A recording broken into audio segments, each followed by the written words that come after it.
prieš 10 metų kūrėme šitą kompaniją, neturėjom svajonės iš tikrųjų nei būti didžiausi, nei Lietuvoje, nei Europoje, neturėjom svajonių uždirbti milijoną ir taip toliau.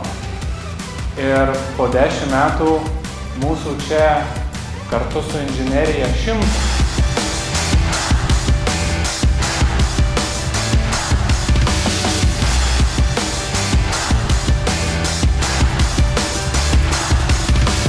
Ir mūsų 100 čia yra todėl, kad per tuos 10 metų prie mūsų prisijungė daug įvairių žvaigždžių arba kai kurios žvaigždės sužibo.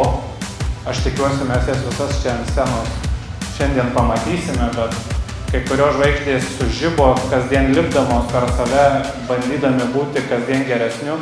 Kitos žvaigždės prisijungė prie mūsų iš lyderiaujančių Lietuvos kompanijų ir ne Tado, Valdo ar Valentino svajonė nulėmė tai, kad šiandien dienai mūsų yra 100. Tai nulėmėte jūs, tie, kurie prisijungėt, turėjot didesnės svajonės, turėjot didesnės ambicijas. Mes sakom, kad dvigubinsim, mes ir vėl sakom, kad dvigubinsim, o aš esu tikras, kad jie su savo degančiom akim, smalsumu, tobulėjimu ir vėl padarys taip, kad mes būtume gyvi.